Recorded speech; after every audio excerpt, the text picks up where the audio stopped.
Also, we're going to have a guest coming up now. Felix Ojo is the offensive tackle, the kid from high school that just signed a 3-year guarantee to play for Texas Tech at $5.1 million in NIL money. That is a lot of dinero for a 17-year-old, right, my friend? That breaks the bank right now on the NIL deals right now. Yeah, it's a crazy story. Basically, number one high school senior going into his senior year this year. So he just finished his junior year. Wow. By the way, his 17th birthday today. So he just committed on his 17th birthday. Happy birthday. Yeah. Jeez. And, nice little birthday for him. And so, his agent, Derrick Shelby, is somebody that I've known for a while. And I think we're going to get Derrick on here pretty soon to kind of break down. I would have to look into it a little bit, but I believe, let's see here. According, I was going to say, go ahead. Well, I was going to say, let's go to him then. Matter of fact, he's on the line from Prestige Management. He is the agent for Felix Ojo. Joining us now, it's Derrick Shelby. Thanks for joining us. Appreciate you coming on the show. Hey, how you guys doing? Thanks for having me. No, thanks for coming on. First things first, how long does it take to get a deal like this done, a 3-year, $5.1 million deal? How long have you been working on this?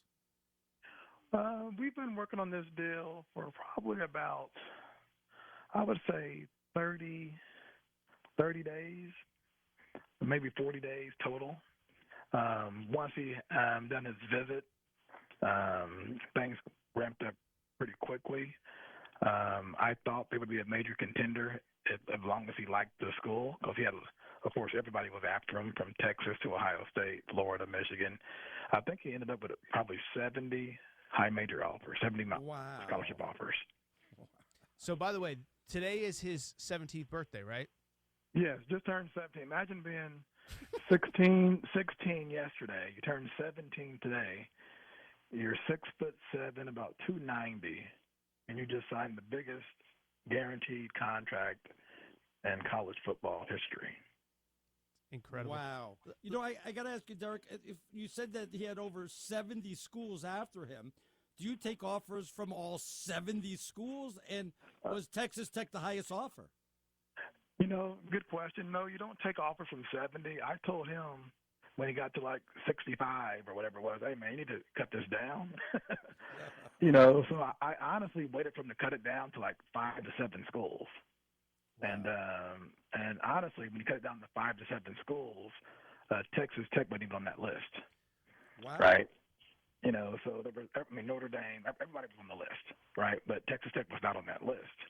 And I had seen, you know, that he went on a couple of other visits that were not on that list. You know, he went to Colorado. He went to another school. I was like, hey, man, you need to go to Lubbock and at least see it. Because Lubbock has been calling me, Tech has been calling me like, man, we would love to have a shot at Ojo. You know, and a lot of people don't realize, you know, I represent Nigel Kennedy, the All-American softball, the pitcher at Texas Tech. Right, right, of course. You know, so I had a relationship there, and they were like calling me and say, hey, can the kid come out and at least see what we have? And we done that. And a lot of people don't realize, I mean, Tech just invested about $250 million in their football facility. It's the top 3 in America. It's unbelievable. And I think once the kid gets there and sees what they had, they was really, you know, very impressed. Now, keep in mind, with 65 to 70 scholarship offers, his second offer he ever got was Texas Tech. They were the offer number 2. Wow. So they would been there early, you know, and they just stuck with it and just kept wanting to get a shot at the kid. What was it? Did Texas Tech give you the most money, and did you have to say, hey, this is what it's going to take to get it done? Well, you know what? The biggest offer ended up being Texas Tech, and you know we didn't start at the number we finished with. You know, but going into this thing, my number one plan for Felix was to find the best place where he can get to play early. He wants to play early, and at his position, that's hard to get. Mm-hmm. That left tackle position, I mean, that's the crown jewel, right? You know, so he wanted to play early, but also be able to maximize his most earning potential at the same time. So I knew it'd be hard to get both. But that's what we shot for. So when I met with Texas Tech and met with their GMs and their staff, They mentioned what they could do for 1 year. Like, I don't want 1 year, I want 3. And I knew that would be hard to get because no one does that in college football because it's too risky, right? But I knew with this family that I had, I wanted to get this kid a secure future for him and his family. So I wanted to do something that's unprecedented. So I wanted a 3-year deal. Give me your number for 3 years. And that's kind of how it got started. So let me ask you that, Derrick, because that was something that jumped out to me right away. One, as much as you can share in any sport, not just football, I mean, how often are these agreements beyond 1 year? But then two, I would have to assume there has to be some sort of language because, God forbid the coach gets fired. God forbid the coach, has to take a medical retirement. I mean, how does that work? Because obviously, we know, like, Arnie and I 10 minutes ago were talking about LeBron having a player option going into this year. So how does that deal work? Because I would have to assume there has to be outs, God forbid something bad happens. Well, good questions. For one, it's very far few in between to get any type of multi-year deal. Like I said, no one wants to do that in football. They want 1 year because it protects them. And what the football people will say, it also protects the kid. So let's say you bring in a kid and you give him, $300,000 and he has a fantastic year, he can ask for more the following year. But also in the same token, you give him $300,000 and he gets hurt, then he gets nothing the following year. Right? So there's risk on both sides, in my opinion. And when you sign with a school, you're not signing with the coach. You're signing with the school. So if a coach leaves, what have you, it doesn't really matter. So of course you want to play for the coach you signed for. But the way we done this deal was we're signing for Texas Tech, and we love Coach McGuire anyway. He's just a great guy and great staff, and all these staffs were good. Texas people were fantastic. Ohio State was fantastic. It's just Tech is aggressive as hell, and they wanted to show the world that they mean business. I'm interested about this, and I'm not talking about Texas Tech, and I don't want you to bring up any school. But was anybody, for lack of better words, extra creative with the money? Anything crazy or something that was offered to you, or no, not really? Well, I mean, 5.1 is crazy enough, right? That was a substantial offer. Utah came at the last minute with a very, very good offer. So every school put their best foot forward, and in the last week leading up to this, I knew what we already had, but I still would talk to all the schools, hey, is this your best offer? Is this your best offer? And even throughout the process, I would ask them, hey, can you do 2 years? Can you do 3 years? Right? And, a lot of them did not want to do that, and I understand that, right? So there were lots of good offers. The Tech offer was really, really amazing, and I really wanted to have this kid have an opportunity to be the biggest in history. Derrick, this kid has broad shoulders, and he can handle it. Is this the future now? Is this going to be the future of 3-year deals? You know what? This is the first one, I think, done. So it definitely sets precedent. Now, I don't know if it can be the future or not. I mean, I think still for the school, they may see a little bit too risky because football is just so hard. Now, you may see 3-year deals in other sports, right? Maybe, basketball possibly and some other sports. But football, I mean, you can get hurt on every play, right? So a lot of that can be seen as a lot of risk, But like I said, my job is to do what's best for my client, So I fought like hell to get him the best deal in history of the game. And explain, too, because I find this part fascinating. You were talking about the benefit and drawback for both sides. And you talked about the opportunity to play early because I think about it, and it's kind of fascinating, right, is that if he goes to a place where maybe he can't play early, then it not only hurts his earning potential for his freshman year, but then also his sophomore year because he didn't play. So it's basically like you kind of had to find that sweet spot of, like you said, a spot where he can go compete for the starting job right away. If he's good enough, obviously earn it. I don't even know where I'm going with that. I just think it's an interesting dance. Yeah, I know exactly where you're going, and what you're saying makes sense. So keep in mind, all these schools have starting left tackles already. Sure. Right. And in a lot of cases, let's say, for example, a school like Texas coming off of a national championship runner-up, season, they have a starting left tackle. If that starting left tackle is making $10, I can't go in there and ask them to give Felix $12, right? Because he's a starting tackle. He's an All-American, right? And he's already been there 2 years. So the roster had to match up perfectly as well, to where it just so happened that I believe the left tackle at Tech will be a senior this year. Then he'll be drafted. He's probably first or second round draft pick anyway. So that spot's going to be open now. So that's why we're going to go there and get a chance to compete early for that position. So everything has to line up, and it's just a perfect situation, a perfect storm. And and when you're dealing with those Red Raiders out there, it's all about them. This is their professional team. I'm sorry, Derrick. Where does all this money come from? Where's all this money coming from? Well, this is part of the rev share, right? So with the new house settlement, the rev share, each school gets about $20.5 million that they can spend. And they spend that money percentage-wise based on sports, and football always gets the most. Every single rule for NCAA is going to be based around football, period. So that's what carries everybody, right? So this is a rev share deal. Now, pre-house settlement, the numbers coming from the donors and the different sponsors and all that. Now, you will still get that, right? But with the new house settlement rule, anything over $600 has to be reported and approved by Deloitte, which I don't know how they're going to do that with thousands and thousands of kids playing sports, how they got the time to approve a $600 deal. But this is a rev share deal, so this comes out of that. So that just even speaks more highly, because this is basically 13 to 15% of that whole rev share that they're getting on one kid, right? So they have to make sure it's the right type of kid. And when we met with them and went over these numbers, they asked phenomenal questions. James Blanchard, the GM, he's unbelievable. He's good at what he does. And he's like, I need to know the kid. He said, can he handle this? If we do this, can he handle it?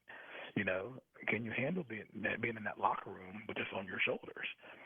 So for them to make this gesture, they had to fill it with the right fit too. Let me ask you, let me ask you this, Derrick. In your experiences, and I know this whole NIL stuff is early, and I think this is what you're getting to, is like, in the pros, it's just, all salaries are public, and it's just, hey, LeBron's the best player, so he's going to make the most money. But, you hear about locker room, whatever. What is it like? What have your experiences been like in a college locker room? Because obviously everyone's going to know what this kid's quote unquote salary is or number is or whatever. Is it like the pros where it's just, hey, he's the building block that the whole team's built around, and he's our top NFL draft prospect, so of course he's going to make the most. You understand the point I'm trying to get to. I'll stop there. Yeah. So in a college locker room like this, right? The older guys who are also making some pretty good money, they're going to test them early. You got a high school kid coming and making all this money. You're going to get tested early. Are you tough enough? Are you ready? Because they want them to be good. They want to win a national championship. They need them to be good, right? But the good thing about Tech is that he's not the only millionaire in that locker room. Sure. There's multiple in that locker room that are already there, right? So yeah, even though he has the big ticket, right? There's other guys that are there making good money, and they're going to take him under their wing, just like any upperclassman would, and make sure he's ready and prepared. So iron sharpens iron. So but when he gets in there, they're going to try to bust him up just like they do everybody else, and make sure he's ready to come out and compete. You mentioned you got Kennedy, your softball, right? Texas Tech is a softball power. She got $1 million. That's got to be the highest for softball, is it not, or what? Yeah, what Nija's been able to do, when she first left Stanford and we got her to Texas Tech, we've done that deal. That's something I negotiated, and this is the biggest deal in the sports history. And now we've just done it again for football. So it's pretty awesome that me and my partner Rashad Phillips, who own Prestige Management, we own the company. We've been able to negotiate the two biggest deals in those two sports in the history of the game. So but keep in mind though, we're not done. We represent Darius Acuff Jr., who would be a top 5 lottery pick out of Arkansas. Wow. We represent the number 1 volleyball player in the country, Brooklyn DeLay out of Kentucky, who was National Player of the Year as a sophomore. We represent Nate Marshall, one of the best edge rushers in football, freshman at Michigan. We represent Dylan Betts, a 7'2", 14-year-old phenom out of Colorado who may be the American Wemby. Wow. Right? Wow. You know, wow. we represent Cooper Hackett, the number 1 offensive tackle in the 27 class. Right? You know, and with all that being said, we're covering our bases as best we can. We have softball, volleyball, football, basketball. We kind of spread it a little bit, and we want the right type of kids, the right type of families. We don't take everybody. Do you do weekend radio host? I'm just yeah. I need Arnie to sign needs, both of you guys. Arnie needs to do. I actually have one last go ahead, Aaron, question go ahead. about Felix. Obviously, record setting. Congrats to you and him, but obviously, look. Let's have an honest conversation here. Is that I think the outside world thinks, hey, he's quote unquote just taking money just because it's the best offer. Do you believe that in his 3 years at Texas Tech, they will field a team that's good enough to compete at the top of college football outside of him? I'll tell you this right now. Texas Tech will make the college football playoff this year. Oh, wow. And they will be a top 4 seed. Wow. Not good, yeah? Yes. Texas Tech has brought in some of their portal class coming in is off the charts. Texas Tech is building a dynasty right in front of our eyes, and people are starting to pay attention to it. Mm-hmm. When you got guys like John Sellers and Cody Campbell, 2 guys that the founders of Texas Double Eagle Oil and Gas, who are multi-billionaires, who are in their 40s, who played football, they're coming to win. And unlike some schools, they're able to put the money where their mouth is. Mm. They have to spend to compete. It's hard to beat Texas and Ohio State and Alabama and Georgia, Notre Dame and Michigan. It's hard. Those guys have been winning for 40, 50 years, But Texas is committed to doing that. I mean, they have a Big 12 championship for softball this year. The track team won the Big 12 championship, the national championship, I think. They're winning all over the place. Their basketball team was in the Elite Eight this year, right? So they're doing this, right? Last thing before we go, can they ever overtake the popularity of a Texas? It's always going to be hard to beat Texas because it's Texas, but they're going to compete in every single sport with the best in the country. And I'm telling you right now, Texas Tech will be in the college football playoff this year. I love it. I'll add this, too, is, everybody talks about the money. I can't speak to Felix. I'm not going to lie and say I've watched him a ton. I enjoyed the hell out of watching Najee Kennedy this year, and that was such a fun run. Oh, she was great. Yeah, and it's like, everybody – the story is about NIL, and then you're just like, oh, she's awesome and really fun to watch. And I think Arnie, you and I will probably talk about this after Derrick gets off, but there's all this perception of, well, these guys get paid now. It's like the sports are still awesome. I was at the Final Four. It was incredible. Watching Najee Kennedy lead that team to the brink of a national championship was awesome. I don't want to speak for you, Arnie, but I can't wait to see Felix and see what he can do at Texas Tech as well. I will tell you this. A kid like Nija, for example, I swear to you, that decision was not based on money. Felix Ojo, same thing. Mm-hmm. When the number was first offered, if it's me or you, I'm saying hell yes before they can finish the sentence. I know Arnie would say yes right away. Yes. It took Nija over a month to make her decision. Wow. Because it wasn't about the money. Okay? It took Felix over a month to get to this decision. And that's a credit to their parents. And these kids have fantastic parents. So when we're out recruiting kids, we look for that. We want a certain type of kid with a certain type of parent, right? They have the right expectations. These kids' parents are fantastic. They're all Americans just like their kids are. Yeah. So they were patient. They researched. They make good livings. They're not, they wanted to do something special, but they also want to make sure it was the right fit for their child. And in both of these situations, the child made the decision. Yep. Nope. And that's how it should be. I love it. Hey, of course, Derrick Shelby, agent to Felix Ojo. We certainly appreciate you coming on. You've been very candid. We'll have to do it again. Best of luck with your other clients, and we'll certainly have you on again. Thank you. You guys have a wonderful night. Happy 4th.